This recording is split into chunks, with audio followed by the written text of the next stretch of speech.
My guest on the podcast is Tameka Vasquez. She's the founder of Future Quo. She's a social futurist, and I bet you're going, what the heck does that mean? We're going to find out. Tameka, and I'll say I want to give you a shout out. It's 10 a.m. Monday morning, East Coast time. Thanks for being here. You're braving. I don't know if this is early for you. Not too early for me because I have a young child who gets up way earlier than that. But welcome. Good morning, Monday here in the East Coast. How are you? I'm great. I'm ready. It's Monday. It's raining, but I'm always grateful that we get another chance to do this again. Yeah, we get another chance to do this and wake up and do it all over again. So before we get into social futurism and the things that you are passionate about, let's first talk about your background, because I think that's pretty interesting. So give us the short to medium version of your background, what you have done, maybe the companies you've worked for, and what's led you to sit here with me today as the founder of the Future Quo. Yeah, for sure. I set out after high school to be a journalist. And so when I entered college, the entire intention was to figure out how to pursue writing professionally. And in the course of that, did a bunch of internships and realized like, oh, okay, I'm not going to make any money. Certainly not at 21 coming out of college. And It was interesting because it wasn't like a hard pivot, but I was always very open to, whoever told me you should do this thing or you should do that thing. It's kind of a very vulnerable age, but I think it's good to sort of have that malleability and that openness. And so I ended up at a startup tech company during my junior year of college. And it was just like a, startup tech company, like maybe 10 people were working there. And they wanted somebody who was just good at writing because for them, they were just like, we need someone who can just spit things out on the fly. Like if we needed to, draft a bunch of emails that we're going to send out in a series of email communications, or someone who can help with a pitch deck, or, someone who literally ends up being the voice of the answering machine for the company. Literally that happened. I hope you got paid a big bonus for that. Oh yeah. Free high stakes gig. Definitely free internship. But yeah, like they just needed somebody who was comfortable in a communication capacity. So, I think if that did not happen, there is no way in hell I would have probably ended up in the business world in the way that I have, and certainly not in the tech industry, the way that I spent literally the last 13 years of my life. And so, yeah, that was my first foray into not only a business, but also specifically the tech industry. And I ended up working with them full time during my senior year of undergrad, and then just ended up staying in tech full time past that. So never pursued the journalism thing, but was able to use communication skill sets in ways that I would have, again, how would you know that, You wouldn't. No one figures that out in college. So that's what took me into the tech industry. And it was interesting because I did not go the route of like consumer tech. I was actually in B2B spaces. And so I was selling, business software to other businesses. It's not the sexiest of industries, but what it definitely teaches you is one, how to understand very complicated technology, so I had to understand natural language processing and machine learning. I had to understand enough about this whole wide world of artificial intelligence and automation. I had to understand things like predictive analytics and all of these very seemingly complicated, generally unapproachable kinds of technologies to basically help companies sell them. And so being, a marketer for the last, 13 years is my background. And I think like it makes perfect sense to me why that sort of led me to the transition that I'm in now. But, for those who are just like, what the hell leads you from, career in tech, doing marketing to starting this random business? Let me just kind of give it a second to explain that. Being in tech, I think the main thing for me is people always assume you have this like front row seat to the future. And so you are in spaces that are, for all intents and purposes, they do move fast. For all intents and purposes, they are quite quote unquote disruptive. And so you do have kind of a sneak peek to where things could end up.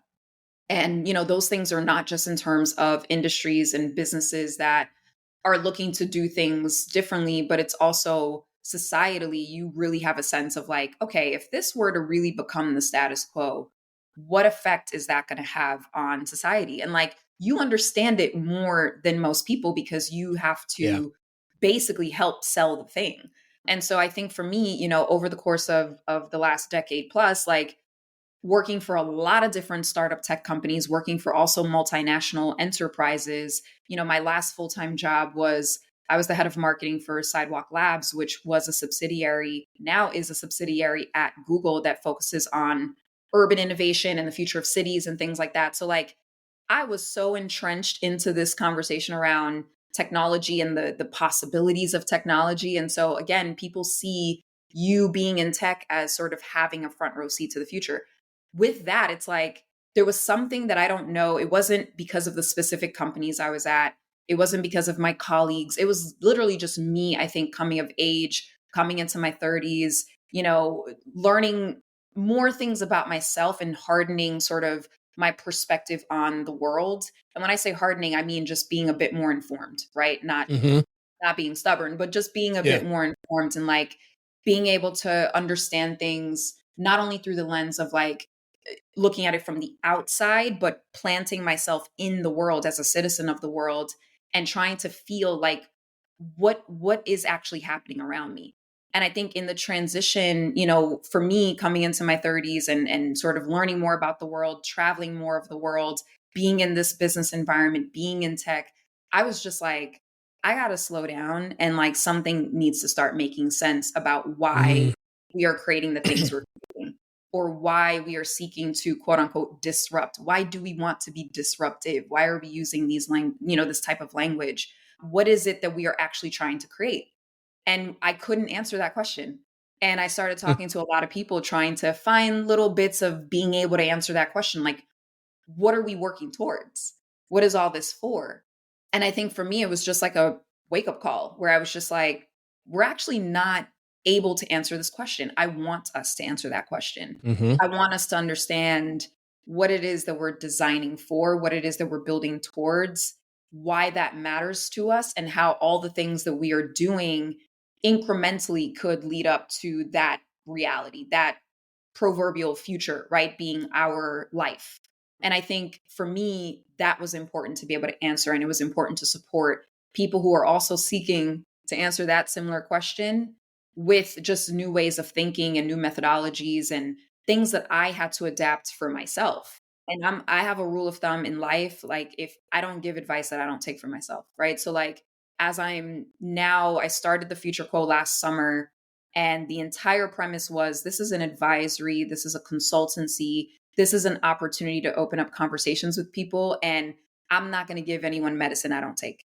So I'm not Mm-hmm. in the business of, telling people like you need to think about the future this way or being prescriptive or sort of being predictive in any way. I'm not interested in predictions at all. Yeah. What I'm interested in is deeper understanding and deeper connection to human development and how that's transpired over time and what have been the contributing forces over time.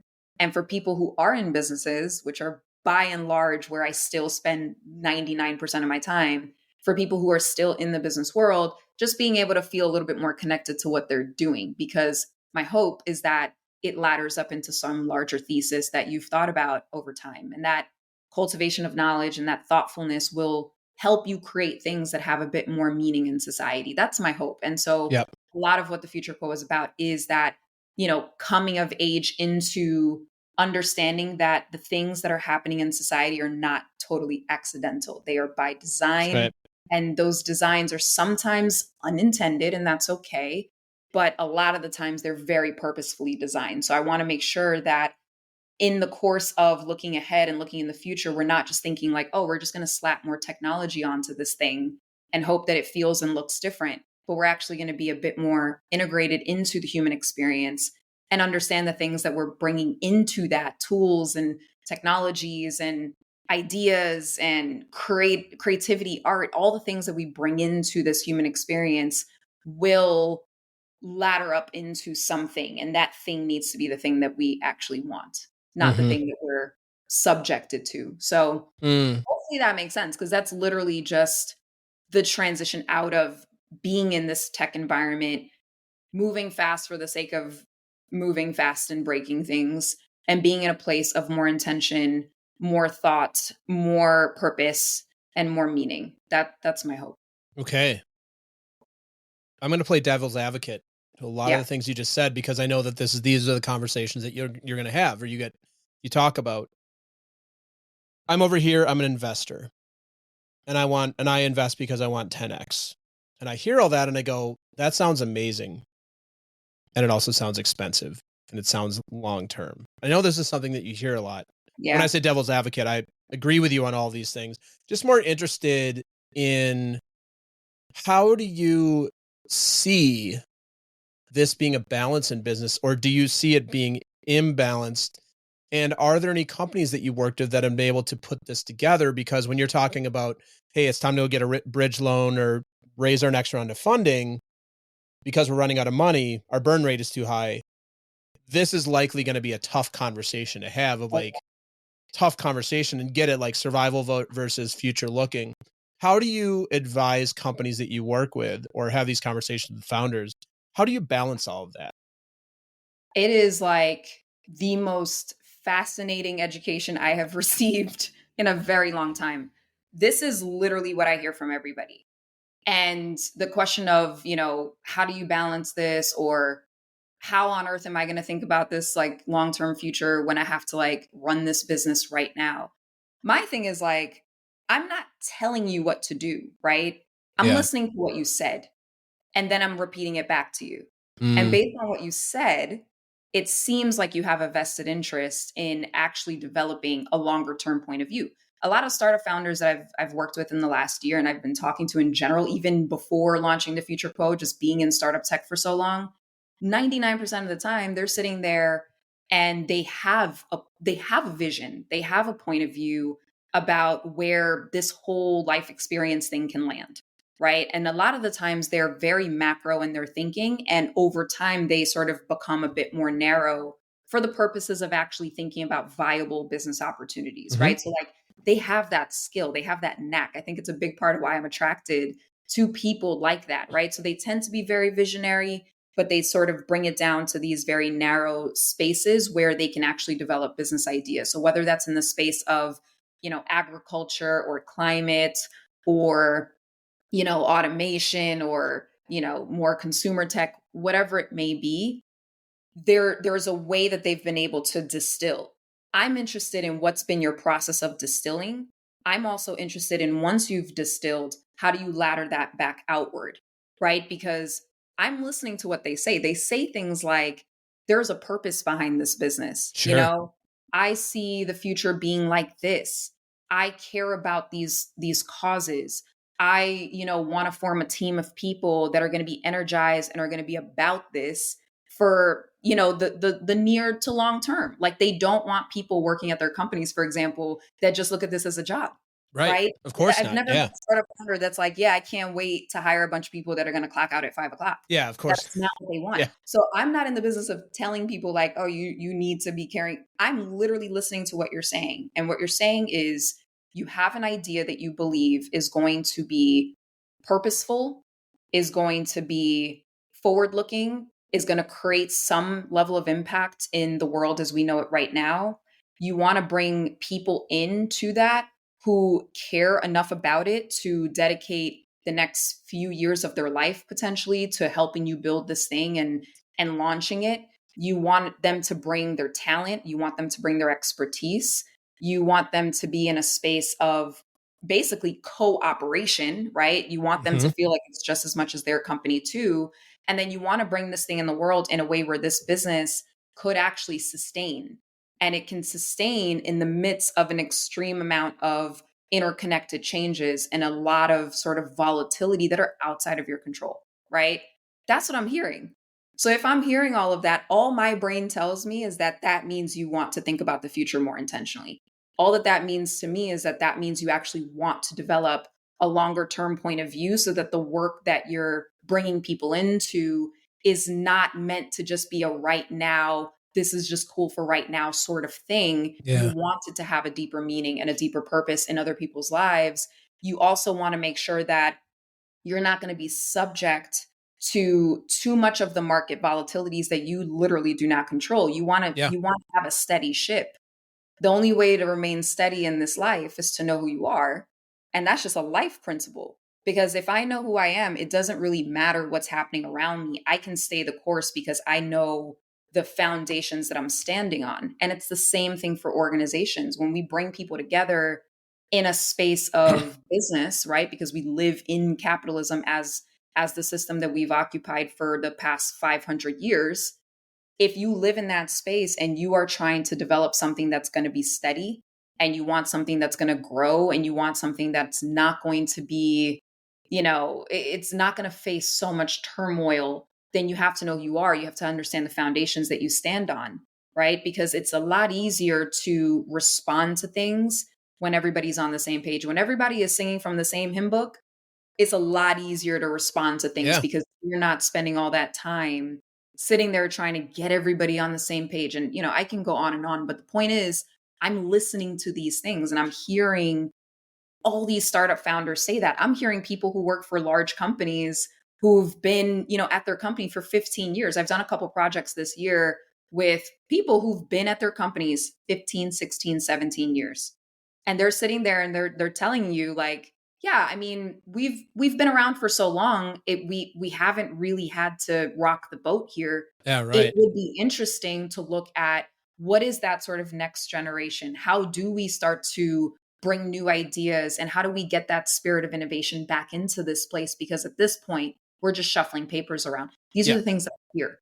So all of that, when you hear things like that, it puts you in a place where you're like, all right, first of all, I'm not crazy. Second of all, we are not crazy. We feel something, but we need to respond to what that feeling is. And that feeling is largely the status quo as it is not serving us in sort of in the greatest capacity that it can, Mm, and certainly not for the greatest amount of people that it can. And so there's a way to navigate this world of what we have, take what you have and what you know, and just do something better, do something else. And it's the venturing into that is the work of futures thinking. It's the work of foresight. It's the work of, helping people sort of develop an actual point of view, helping people think about organizational dynamics and the way that they're designed for people to get together to work towards something successfully. Those are all the principles that are integrated into the work that I'm doing under the Future Quo. So it's yeah. literally not, I think this is the first time, and you're talking to a marketer. So this is the Yeah. first time in my professional career that I haven't had to package something up and make you buy it. It's a cool place to be, but I certainly understand, how it may feel like, oh, this is just a nice to have. But everything I've learned, in the last few years of getting deeper and deeper into futures thinking and future studies tells me this is an imperative. It's actually no longer a nice to have. Yeah. Tameka, I have a number of places that I got curious about. I'm just gonna I'm gonna make a decision on where we're gonna go here, but we're gonna cover everything, and the others are gonna be a little bit of a surprise. Okay. First of all, I know you come from a really interesting background, like as Yeah. a child and such. I'm just really struck by all this, and I'm curious as to whether this was something you observed in yourself as a child. Like because what I'm hearing in all this is, one, you're very curious, which is Yeah. you have to be curious to care about these sort of things. A lot of times people and children are very in the moment. So I'm curious if as a child you ever told like, oh, you're always thinking about things in the future, or like you're like, I think as children and as a father too, it's like, oh, you're such a daydream. Like it's like children get Yeah. labels like daydreamers. You don't call them futurists. You're like, oh, they're daydreamer. Like what's possible? Was this a personality trait and something you've always been interested in? Were told as a child that like was people observed in you? I think so. I think so because it's funny because like I remember being in college and you go to these interviews for internships or whatever and people are like, "Oh, describe yourself."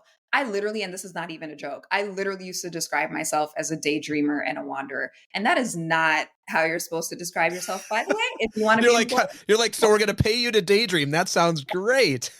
that's not what you do when you want to like No. actually eat 3 meals a day. Yeah, yeah, yeah. But it comes from a place where like I think so, my family is from a country called Guyana in South America. And Guyana has an interesting history because it is a former British colony. It's also a former Dutch colony. And so you have this, just like it's just such an interesting place. And I'm still like, even though I was born there and both of my parents are from there, like I have a long family history there, it's like I still can't wrap my mind around this place. And I say that because it's a place where people have had to come into through different ways, right? So, part of my ancestry came in from the transatlantic slave trade. Another part of my ancestry came in as, groups of indentured servants from South Asia. There's people that have been native to that land, indigenous peoples of that land. And then, of course, the people who have come over and colonized the land and things like that. So you have this like wide range of groups of people who are multilingual, multi-ethnic, they come from different faiths. They just have different ways of being and they are sort of forced to coexist on this land. And it's the story of a lot of the world. So it's not just Guyana, but I think Yeah. Guyana sits at it as an interesting example of that sort of story. And so for me, it's like, what happens when people have had to coexist and co-create over the course of time? Well, one, I get to be in the world, which is, I hope, a good thing. And two, you get just a different understanding of what is possible when human beings are rooted in their own existence, their own survival, their own development, and their own thriving. Like, Mm. what is actually possible with that in place? Like, if that is your intention, I intend to survive, I intend to navigate these circumstances that I was either forced into or voluntarily came into. I am, forced to learn about people around me because y'all are all I got at this point, right? Yeah. And you sort of do Yeah. that generationally. You come into a place where like the way you see the world is it cannot be linear. It's like impossible for me to think in a very linear way because as far as I'm concerned, all of this shit is made up in the first place. And I think Mm-hmm. coming from that background, my parents moved to a tiny island called St. Martin when I was basically still a baby. And the thing about St. Martin is very similar, multi-ethnic, multi-faith, multilingual place to be. And it's this tiny dot on the map that not many people are familiar with, but Part quite French, part frankly, Dutch. It's a yeah, split it's French and Dutch. Yeah. half French, half Dutch, and like being on that island. I think what's interesting is like I've always been surrounded by people from all over the world. It's the type of Yeah. place where like people go on vacation and they don't leave. That's Yeah. basically what constitutes much of that island. And so, you have people from literally all over the world. And so for me growing up, that's all I've ever known. So I've never known these sort of like monolithic, I've never known monotony in any sort of way. I've never Yeah. known sameness in any sort of way. And so my sort of understanding and navigation as a child comes from a place where like that is literally all I know. That's my background. That's my life. It's having to form a sense of self in the midst of a lot of moving parts, but staying steady in something, being rooted in something. And I think a lot of my rooting comes from, just wisdom that's been passed over time, the sort of like the sayings and the proverbs that are passed down through like, Guyanese people have a lot of like ways of explaining things Mm-hmm. that will never make sense to you until you get older. And then you get Oh, older and that's you're like, that's what my grandmother was. oh, that's so good. Yeah, it's the craziest thing. They have That's so cool. many like sayings, and I think maybe I need to document them one day. But you sort of come into your understanding of self through that lens. And I think so, when my family immigrated to the US, I was still a kid. I was in grade school. I was in like the fourth grade, going into the fifth grade the following year.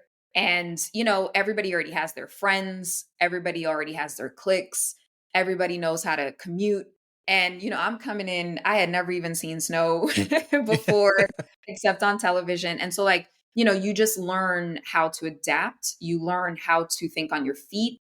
You learn, a sense of survival instincts, but I don't want to say that all the time because I don't want that to be deemed as a negative, but Yeah. you just learn how to navigate new terrains.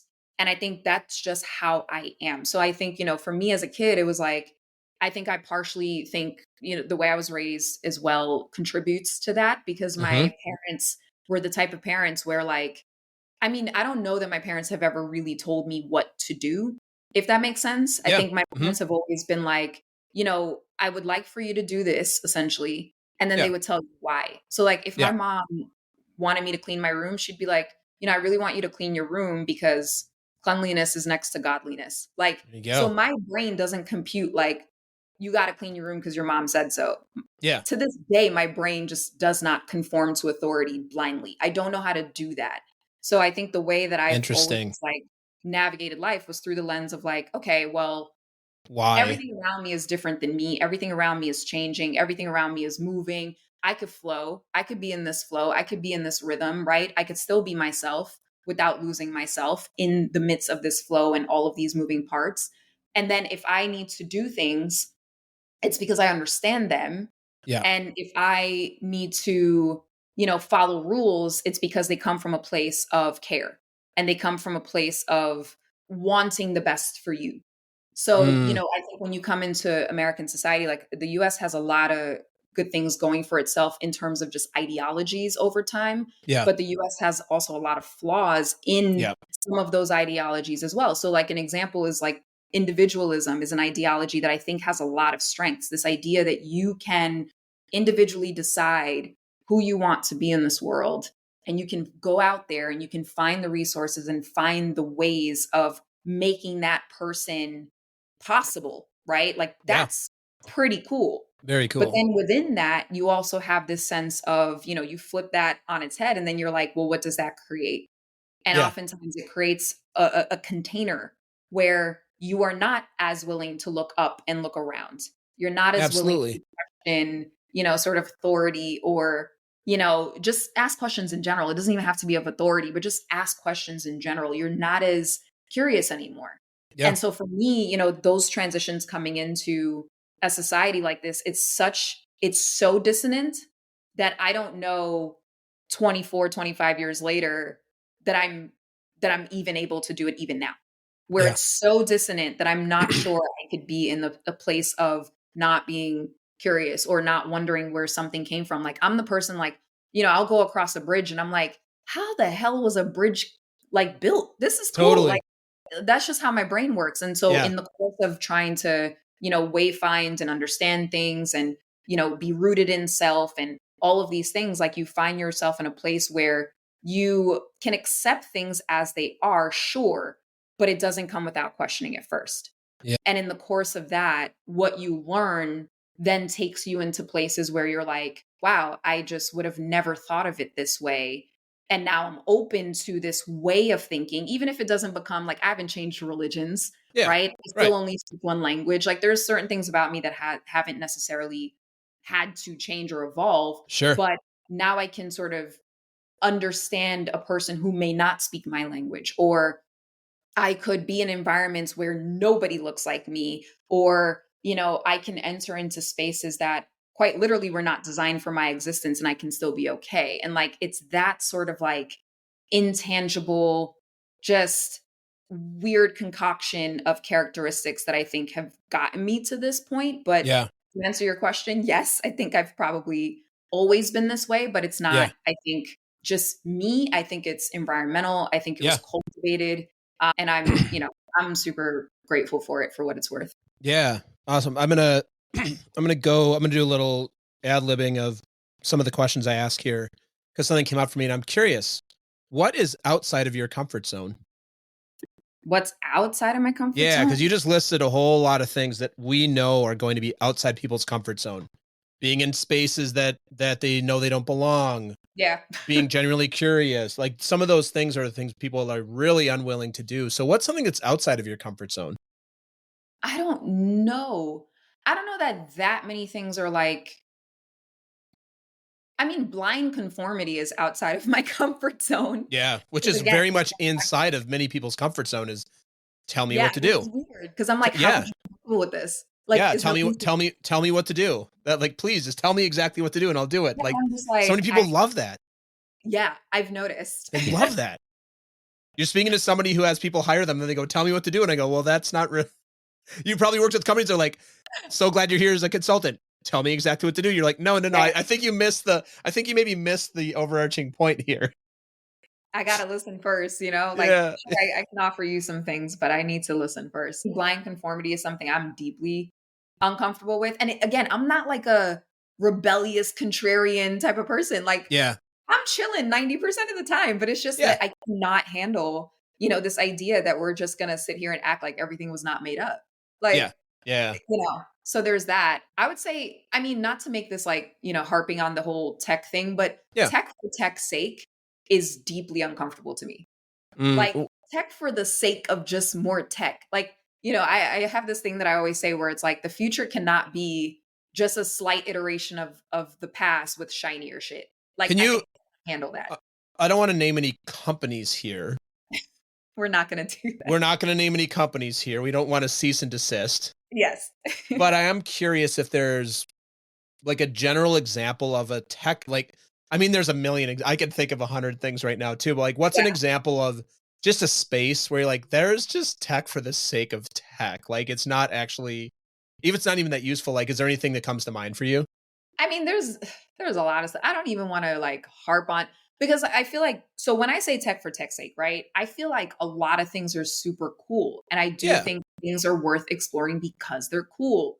But then I think you need to get into a space of understanding what is critical. And like, so for example, when you think about like, everybody's talking about generative AI now, right? I'm Yeah. like purposely not talking about generative AI because everybody's just talking about it, I think, in circles. But that's an example. Don't worry, that's coming up next. We're going to get deep into what you think about generative AI. No, we're not. So we're going to end this episode be like, so Tameka, to wrap up, what are your specific predictions about generative AI in the next 12 months? You'll be like, sorry, internet. Yeah, laptop dead, internet's gone. Yeah, sorry. Would have loved to answer it. Sorry. Yeah. Ready for that, but I couldn't do it. I mean, like, generative AI conceptually is really cool. It's so cool that you can use technology to create something and, that's cool. But then you get into a space of it being critical. And I'll tell you, I was on a panel early last week. And, at the end of the panel, we're all done. Everybody's like hung up. And then the producer who was sort of managing things behind the scenes was listening as much as he was like managing things.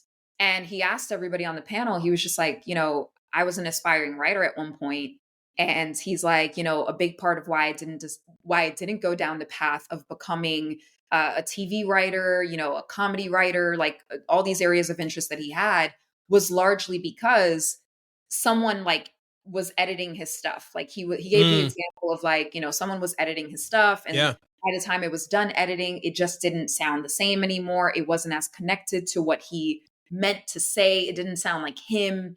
And so it deepened a lot of his insecurity about the value that he could create in the world. Yeah. And this isn't a new story. This just happened to be something I heard from somebody last week, but I can't tell you the amount of times I've heard this throughout my career. I teach part-time, so I'm always at some business school teaching some course because I'm a sucker for students. And so like I hear similar things from students. I hear similar things from talented people that I've had to manage over years where they feel a deepened sense of insecurity. And, one school of thought is you could be like, all right, well, let's work on your confidence. Let's just learn how to suck things up a little bit and, focus on who you are and like whatever. I could do that, sure. But within that, there's a bigger conversation that's happening because just because this thing is cool doesn't mean it's critical. Because in the course of it being brought into society pretty callously, I would say, because I don't think a lot of these tools and technologies are launched with a certain understanding of humanity. I think they're brought to market very callously because it's like, oh, cool, launch it, right? Let's see what happens. But I would argue people who are, and I'm only saying this coming from tech. Yeah. People who and are in marketing. Involved like, in lots of launches. Yeah. I've had to launch a lot of stuff. People who are developing, a lot of these technologies and people who are behind the scenes, they absolutely understand the capabilities. Okay. Yeah. I'm not buying it when people are like, oh, well, I didn't know this was going to upend democracy. I had no idea. It's like, dude, come on. Not that I'm talking about a dude, but like, but let's be clear. But you probably are. Yeah. Statistically, you are.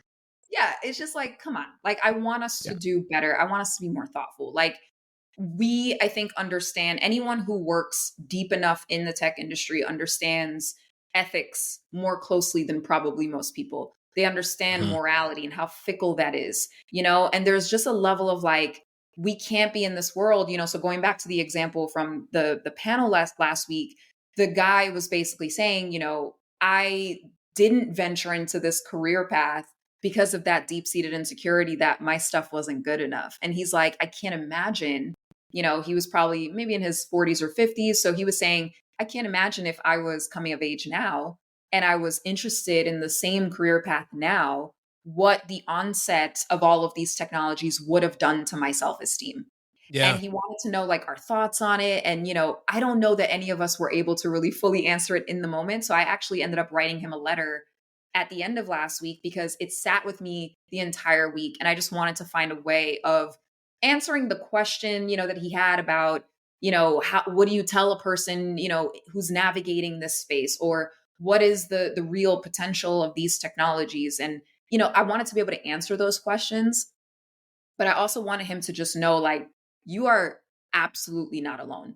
Yeah. And so much of what you are saying right now is what people are saying beneath their breath. And they don't feel like they have a right to say it because they're supposed to be into the next coolest technology. They're Yeah. supposed to latch on to every trend that, hits the market, because who wants to feel like they're left behind? Nobody wants to feel Nobody. like Luddite, But Yeah. simultaneously, it's like, if we don't start having those conversations, you're never going to get to really understand the deep-seated effect that these things have on people. And if you don't understand the effect on people, then what are you doing? Yeah. And that's what I mean when I say tech for tech's sake. It's like Yeah. launching it just because it's shiny and cool, but with no real intention to cultivate a better human experience, or no real understanding of what this can do to human development. And if you say like what it does is absolutely my intention, cool, great, go ahead. Right. Yeah. But I would argue a lot of people don't actually have that intention, but they may not feel the courage that it may take, to say like, I don't want this to happen. And so I'm going to work backwards and maybe work on this thing a little bit longer to make sure that it does not have that effect on society. And maybe it means that you're not first to market, but it certainly, in my perspective, means that you will be among the last ones standing Yeah. because you thought about this, you would have been intentional about this. And people, the way they sort of navigate these technologies would be through the lens of what is actually going to enhance their lives, not get into these weird spaces that we've been, I think, in the last, I would argue, in the last 50 to 60 years of putting human against machine. Like, Yeah. that's not productive. Yeah. So as we wrap up here today, let's talk about, or not advice, but let's say that you've got founders listening and they're listening to this conversation and they go, this really resonated for me. And I know I need to do something, but I'm not sure how to start. Or maybe I'm not, and I know this is, not doing a commercial for you because I know you help people with this, but they go, hey, like, I just want to start having a conversation with my product team or with the board about this. How would you suggest that people start this line of thought process that gets you out of the quarterly product release, product market fit, like you said, kind of the tech for tech's sake? What do you suggest? I suggest kind of going back to the drawing board, and not in the sake of, for like, I'm not saying throw away everything you've done, but I'm just saying to take Founders are advantage. like, I'm not doing that. I'm going to tell you that right now. Nope, this person has no. They're like, No, wait, but yeah, just start over. like I've just seen like in times of like just frustration and chaos and confusion, like a lot of the times, like how do you navigate that? You go back to, why did I start this in the first place? Yeah. What made me interested in this in the first place?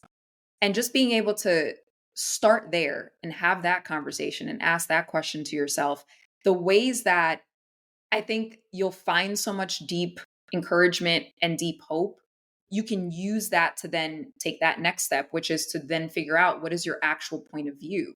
And if you Mm-hmm. don't have that point of view, that's okay. There's analysis that can sort of get you there, right? We can start to look at what are the varying sort of, macro forces of change that are out in the world. There's technology, but there's also the environment. There's also the legal and political landscape. There's also socio-economic development. There's a lot of moving parts. And so I think that in and of itself is great work. Just being able to Yeah. start to analyze what are those sort of macro forces of change? What's really driving a lot of the change beneath the surface in the spaces that I'm occupying? that helps you cultivate your point of view. Once you have that sort of point of view, then you can get into a place of understanding like, okay, if what I'm building now is inconsistent with that point of view or it's counteractive to that point of view, what are my opportunities to start course correcting or what are my Mm, opportunities to start innovating in a different direction? That does not take away from what you're doing right now because, and again, this is why I love founders, I love startups, I love yeah, these spaces me too. because these are people where they can recognize that a lot of what they're doing is experimentation.